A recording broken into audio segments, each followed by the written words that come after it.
Hello दोस्तों, कैसे हैं आप लोग। मैं हूं आपका दोस्त रॉन और आप सबका स्वागत है मेरे चैनल गॉड एनिमे। टुडे मैं एक्सप्लेन करने वाला हूं battle to the heaven season 5 episode number 64 को। तो बिना कोई लफड़ा के शुरू करते हैं। इसके बाद करीब करीब 1 साल बीत जाता है, जिस समय के अंदर जियान और लिटिल जिया दोनों ही अपना अपना कल्टिवेशन कर रहे होते। और वो दिन भी आ जाता है जब जियान अपने आंखों को खोलता है और बोलता है सक्सेस, आखिरकार मैंने डावांग लेवल में ब्रेक थ्रू कर ही लिया। डावांग लेवल में पहुंचने के बाद जियान की सोल पावर इतनी बढ़ गई थी कि जियान जहाँ पे बैठा हुआ था वहां से बिना हिले डुले बहुत दूर दूर तक सब कुछ फील कर सकता था। तभी जियान अचानक से अपने आंखों को खोलता है और अपने मनी मन बोलता है कि अगर मेरी सोल पावर इतनी बढ़ गई है तो क्या मैं अपना सोल पावर का इस्तेमाल करके मास्टर याला को ढूंढ सकता हूँ। और वो तुरंत ही मास्टर की दी हुई बोन्सली फ्लेम के सोर्स पावर को एक्टिवेट करता है और अपने सोल पावर की मदद से मास्टर याला को ढूंढने लगता है। थोड़ी देर के अंदर जियान अपने सोल पावर की मदद से हॉल ऑफ सोल के उस ब्रांच पे पहुंच जाता है जहाँ पे हॉल ऑफ सोल के बंदों ने मास्टर याला को कैद कर रखा था। जैसे जियान का soul body hall of soul के ब्रांच पहुंचता है, जियान चारों तरफ मास्टर याला को ढूंढने लगता है और आखिरकार जियान की नजर मास्टर याला के सोल बॉडी के ऊपर जाता है, जिनकी हालत बहुत ही ज्यादा बुरी थी। हॉल ऑफ सोल के बंदों ने मास्टर याला की सोल बॉडी को चारों तरफ से डार्क रेड चेन से बांध रखा था। ये देख के जियान तुरंत ही अपने मास्टर याला की सोल बॉडी को बचाने के लिए आगे बढ़ ही रहा होता है। तभी एक पावरफुल सोल अटैक जियान के सोल बॉडी से आके टकराता है और देखते देखते जियान का सोल बॉडी पूरी तरह डिस्ट्रॉय हो जाता है और दूसरी तरफ जियान तुरंत ही अपने असली वाले बॉडी में लौट आता है। जैसे जियान अपने रियल बॉडी में लौटता है वो तुरंत ही अपने आंखों को खोलता है और खांसने लगता है। जियान का सोल बॉडी काफी ज्यादा डैमेज हो गया था। जियान अपने मनी मन बोलता है हॉल ऑफ सोल के जिस बंदे ने भी मेरे सोल बॉडी के ऊपर इतना पावरफुल सोल अटैक किया है वो काफी ज्यादा पावरफुल है, यहाँ तक कि वो उस प्रोटेक्टर वो से भी ज्यादा पावरफुल है। खैर अच्छी बात यह है कि मास्टर अभी तक जिंदा है, इसका मतलब मेरे पास एक मौका है उन्हें बचाने का। मास्टर मेरा इंतजार कीजिए, मैं आपको बहुत ही जल्द गैस से आजाद करवा दूंगा। जैसे जियान अपने रियल बॉडी में लौटता है वो तुरंत ही अपने आंखों को खोलता है और खांसने लगता है। जियान का सोल बॉडी काफी ज्यादा डैमेज हो गया था। जियान अपने मनी मन बोलता है हॉल ऑफ सोल के जिस बंदे ने भी मेरे सोल बॉडी के ऊपर इतना पावरफुल सोल अटैक किया है वो काफी ज्यादा पावरफुल है, यहाँ तक कि वो उस प्रोटेक्टर वो से भी ज्यादा पावरफुल है। खैर अच्छी बात यह है कि मास्टर अभी तक जिंदा है, इसका मतलब मेरे पास एक मौका है उन्हें बचाने का। मास्टर मेरा इंतजार कीजिए, मैं आपको बहुत ही जल्द गैस से आजाद करवा दूंगा। इसके बाद जियान उस गुफा से बाहर आ जाता है और जिया के पर्पल कलर के कोकुन के पास जाके उसे चेक करने लगता है। थोड़ी देर के बाद जियान चारों तरफ क्वीन मेडुसा को ढूंढने लगता है मगर क्वीन मेडुसा उसे कहीं पे भी नहीं मिलती। तो जियान अपने मनी मन बोलता है काइलिन तुम कहाँ चली गई। थोड़ी देर के बाद एक बार फिर से जियान की नजर एक रेड कलर की स्क्रॉल के ऊपर जाता है, जिस स्क्रॉल को क्वीन मेडुसा ने यहाँ से जाने से पहले जियान के लिए छोड़ा था। जियान उस स्क्रॉल को खोल के पढ़ने लगता है जहाँ पे साफ साफ लिखा हुआ था मेरे स्नेक क्लैन के लोग बहुत ही ज्यादा मुसीबत में हैं, तो मैं उन्हें बचाने के लिए जा रही हूँ। मेरा काम खत्म होते ही मैं वापस लौट आऊंगी। ये सब कुछ पढ़ने के बाद जियान अपने मनी मन बोलता है लगता है इस बार स्नेक क्लैन के लोग बहुत ही ज्यादा बड़ी मुसीबत में फंस गए, इसलिए काइलिन को यहाँ से जाना पड़ा। खैर क्या ही कर सकते, अब जब मैं यहाँ पे हूँ तो जब तक जिया ब्रेक थ्रू नहीं कर ले मैं उसे प्रोटेक्ट करूंगा। और साथ साथ जब मैं डाउहांग पर नहीं चुका हूँ तो मैं यूनियन की दी ओपन माउंटेन सिल काइशनिन की सेकंड टेक्निक फिजिकल सिल को प्रैक्टिस कर ही सकते। जियान एक ऊंचे माउंटेन के ऊपर बैठ जाता है और थोड़े समय के अंदर ही अपने पावरफुल ऑरे का इस्तेमाल करके ओपन माउंटेन सिल काइशनिन की सेकंड टेक्निक फिलिपिन सिल को बना लेता है, जिस वजह से जियान के राइट हैंड में और आसमान में ग्रीन कलर से बना हुआ उल्टे हाथ का मिस्टर हेल्साइन जियान को दिखने लगता है। जियान सोचता है अगर मैंने इस पावर से वैली के ऊपर हमला किया तो ये वैली पूरी तरह डिस्ट्रॉय हो जाएगी। फिर जियान की नजर क्वीन मेडुसा की बनाई हुई रेड कलर की बैरियर के ऊपर जाता है और जियान डिसाइड करता है मैं इस सीलिंग अटैक को क्वीन मेडुसा के बैरियर के ऊपर करूंगा। जियान के बोलना खत्म ही होता है, जियान इस सीलिंग अटैक को क्वीन मेडुसा के बैरियर के ऊपर कर देता है। जैसे ये सीलिंग अटैक क्वीन मेडुसा के बैरियर से जाकर टकराता है बहुत बड़ा ब्लास्ट होता है। जियान देखता है ये सीलिंग अटैक इतना ज्यादा पावरफुल था कि क्वीन मेडुसा की बैरियर को चीरते हुए आगे निकल गई है। इस सीलिंग अटैक इतना ज्यादा पावरफुल था कि इसके ऑरा से बाहर करे सभी मॉन्स्टर काफी ज्यादा दूर फेंक दिए गए थे, जिसे देख के जियान पूरी तरह बहुत चक्का रह जाता है। जियान अपने मनी मन बोलता है कि अरे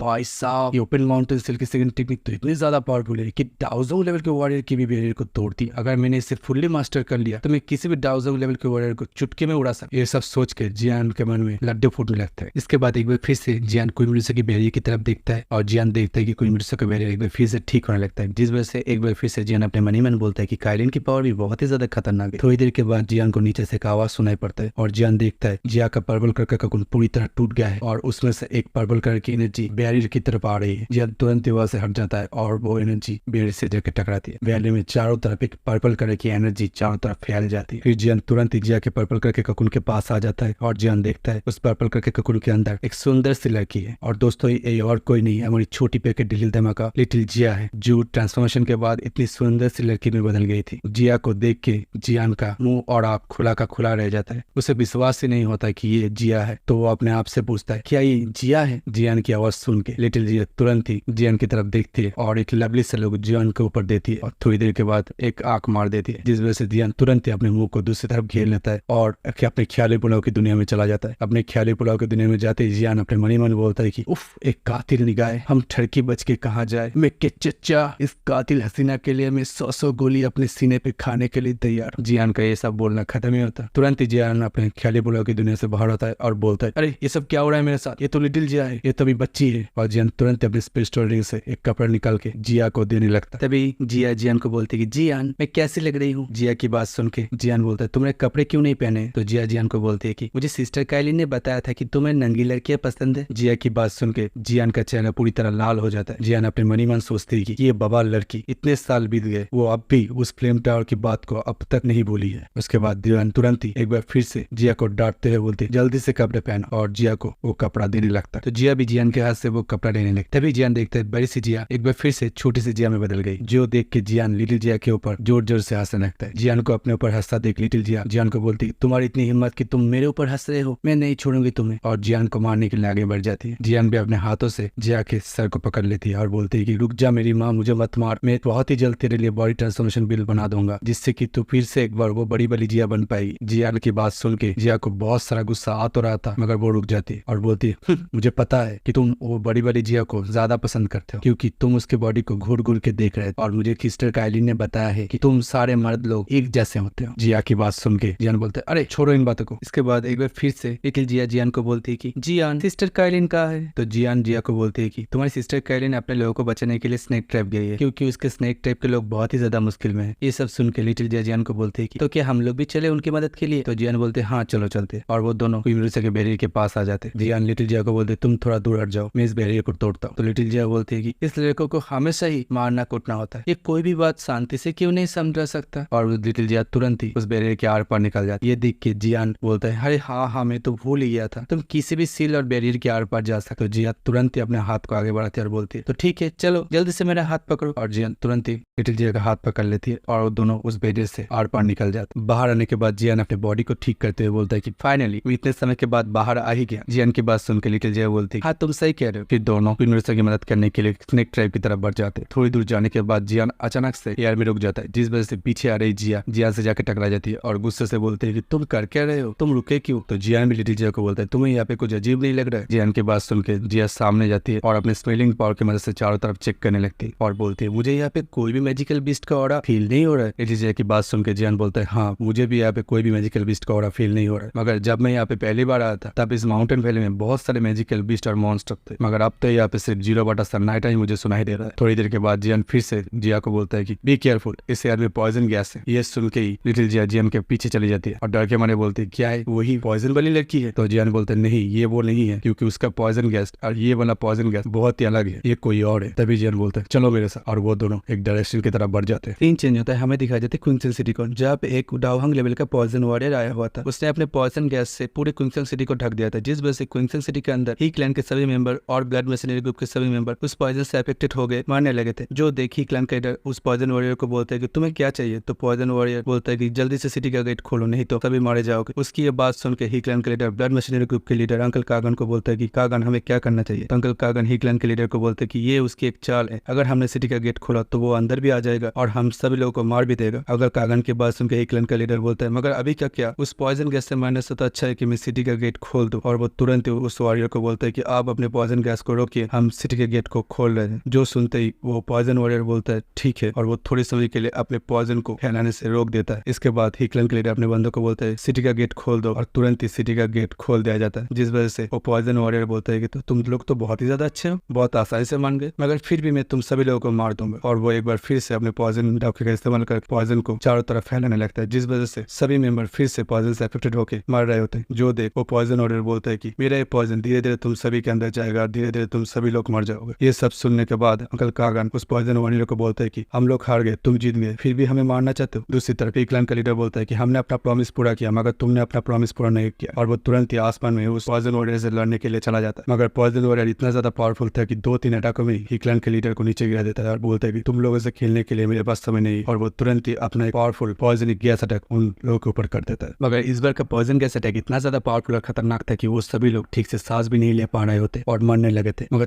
तभी दूसरी ओर से पावरफुल ग्लेस फ्लेम का अटैक उस पॉइजन गैस के ऊपर आके पड़ता है, जिस वजह से वो पॉइजन वॉरियर काफी दूर फेंक दिया जाता है। दूसरी ओर क्विंसल सिटी के चारों ओर जो पॉइजन गैस फैला हुआ था वो धीरे धीरे हटने लगता है। थोड़ी देर के बाद जब पूरी तरह पॉइजन गैस हट जाता है, सभी लोग ही क्लैन के लीडर अंकल कागन और मिसलिंगर देखते आसमान में ब्लू विंग्स को पहनाते हुए ब्लैक क्लॉथ पहना हुआ वॉरियर खड़ा हुआ है, जिसे देख के मिसलिंगर और अंकल कागन बोलते ब्रदर शौर्य जियान आखिरकार आप आ ही गए। अलायंस लीडर को देख के ही क्लैन लीडर रोते हुए बोलता है कि अलायंस लीडर आखिरकार आप आ ही गए हम लोगों को बचाने। इसके बाद वो पॉइजन वॉरियर जियान को देखता है और तुरंत ही जियान को पहचान जाता है और बोलता है अलायंस लीडर, और वो तुरंत ही वहां से भागने लगता है। अगर जियान भी उसे कहा भागने देने वाला था, जियान अपने हाथों में ग्लेस फ्लेम का कुछ क्लस्टर बनाता है और उन क्लस्टर से उस पॉइजन वॉरियर के ऊपर हमला कर देता है। जैसे वो ग्लेस फ्लेम के क्लस्टर उस वॉरियर से जाकर टकराते वो देखते देखे जल्द के राख हो जाता है। इसके बाद जियान और लिटिल जिया तुरंत ही नीचे आ जाते हैं। नीचे आते जियान अपने पेस्टोरी से ब्लैक कलर की जेट बोतल को निकालता है और उसे ही क्लैन के लीडर की तरफ उछाल देता है। फिर जियान उस ही क्लैन के लीडर को बोलता है कि इस बोतल के अंदर पॉइजन गैस का एंटीडोट पी ले। अगर तुम सब लोग इस एंटीडोट पिल को पानी के साथ पी लेते हो तो थोड़ी देर के अंदर तुम सब लोग ठीक हो जाओगे। जियान की बात सुन के ही क्लैन के लीडर और बाकी सब जियान को झुक के ग्रीट करने लगे। फिर थोड़ी देर के बाद जियान को शुक्रिया बोल के वहां से चले जाते। उन सभी लोगों के जाने के बाद जियान अंकल कागान और मिस लिंगर को पूछता है कि यहाँ पे क्या हो रहा है, ये पॉइजन वॉरियर इस जिमा एम्पायर में क्या कर रहा है। जियान की बात सुन के अंकल कागान और मिस लिंगर एक दूसरे को घूरने लगते हैं, जिस वजह से जियान एक बार फिर से उन दोनों को बोलता है कि मैं बहुत समय से कल्टीवेशन कर रहा हूँ और मैं कुछ दिनों पहले ही कल्टीवेशन से बाहर आया हूँ, तो मैं नहीं जानता यहाँ पे क्या हो रहा है। क्या आप दोनों मुझे बताएंगे कि यहाँ पे क्या हो रहा है। जियान की बात सुनकर अंकल कागान जियान को बोलते हैं कि ब्रदर जियान, शायद आपको नहीं पता, बहुत सारे एनिमी ने एक साथ मिलकर जिमा एम्पायर के ऊपर हमला कर दिया है और जिमा एम्पायर के चारों ओर फाइट ही फाइट हो रहे हैं। अंकल कागान के मुंह से ये सब बातें सुनकर जियान बोलता है क्या जिमा एम्पायर के ऊपर बहुत सारे एनिमी ने एक साथ मिलकर हमला कर दिया है और चारों तरफ फाइट ही फाइट चल रहा है। तो मिस लिंगर बोलती है हाँ ब्रदर जियान, आपने सही समझा, पॉइजन सेक, जियानन सेक और मुलन वैली ने मिलकर एक साथ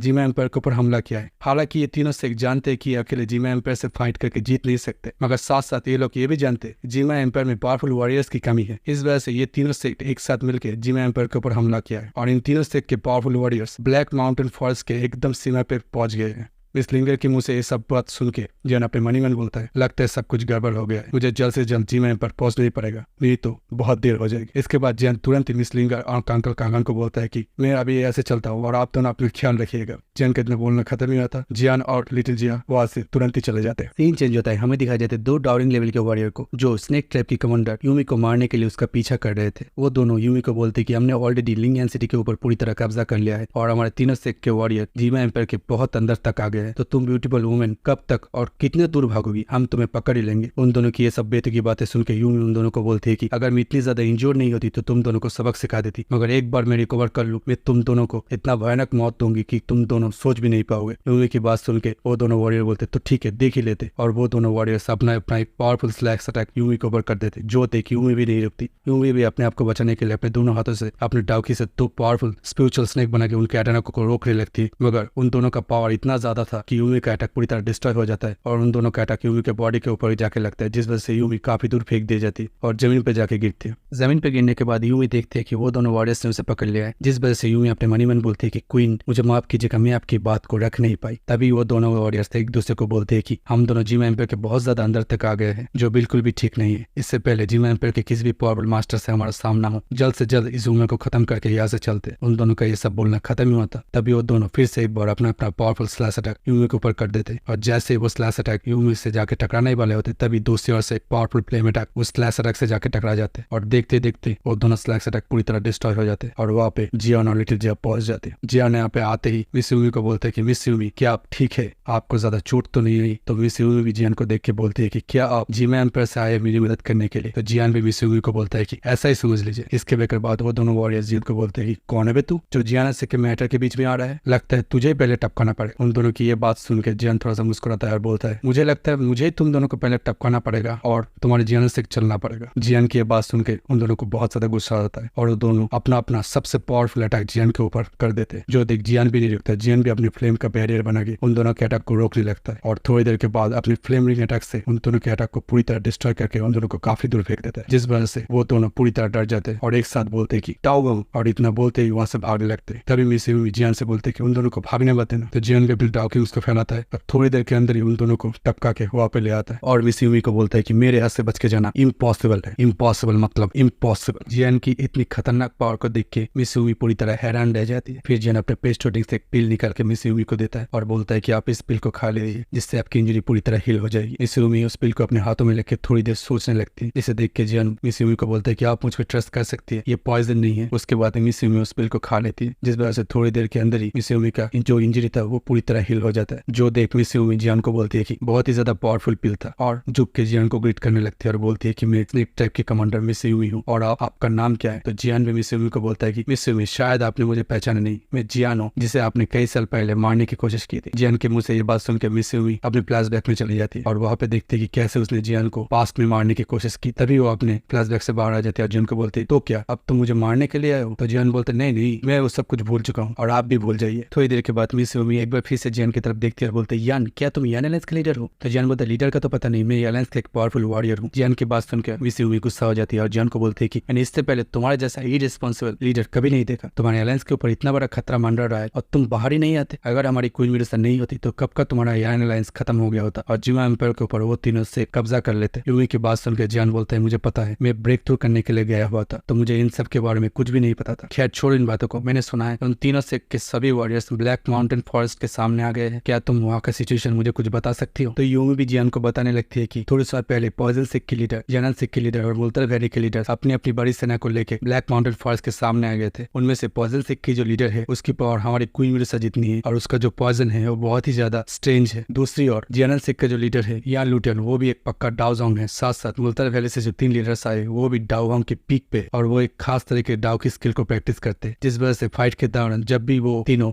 उस डाउ की टेक्निक को परफॉर्म करते तब उनमें से एक वॉरियर्स डाउजोंग लेवल भी पहुंच जाता है। हमारे जिमा एम्पायर के बहुत सारे पावरफुल लीडर्स ने एक साथ मिलकर उस पॉइजन मास्टर के साथ फाइट करने की कोशिश की, मगर वो पॉइजन मास्टर इतने ज्यादा पावरफुल थे कि एक ही झटके में उन सभी लीडर को हरा दिया, जिस वजह से क्वीन विडोसा के साथ उसका फाइट हुआ और आखिरकार पॉइजन सिक के लीडर और क्वीन विडोसा दोनों ही इंजर्ड हो गए, जिस वजह से वो पॉइजन सिक के लीडर अपने आप को हील करने के लिए वहां से चले गए। मगर क्वीन विडोसा वहां से नहीं जा पाई क्योंकि सामने और दोनों सिक के लीडर खड़े थे। अगर क्वीन विडोसा वहां से चली जाती तो वो दोनों लीडर्स ब्लैक माउंटेन फोर्स को पूरी तरह हथियार लेते और जिमा एम्पायर के अंदर आगे चले जाते। तो यहाँ का जो सिचुएशन है वो बहुत ही ज्यादा खराब है। अभी हमारी क्वीन बहुत ही ज्यादा मुश्किल में है, किसी वक्त कुछ भी हो सकता है। ये सब कुछ सुन के जियान के हाथ को पकड़ लेती है और जोर जोर से बोलती कि जियान जल्दी से चलो, सिस्टर कायलिन मुसीबत में, हमें उसकी मदद के लिए जाना होगा। तो जियान भी बोलते मिस यूमी क्या मुझे आप वहाँ पे ले जा सकती है। तो मिस यूमी जियान से बोलते कि जरूर, मेरे पीछे आओ। तो जियान और लिटिल जिया भी मिस यूमी के पीछे पीछे जाने लगती और यहीं पे ये एपिसोड खत्म हो जाता है। दोस्तों अगर आपको मेरा एक्सप्लेनेशन अच्छा लगा है तो please like share and subscribe कीजिए मेरे चैनल को और मैं मिलता हूँ आपको नेक्स्ट वीडियो में। तो तब तक के लिए टाटा बाय बाय सायोनारा।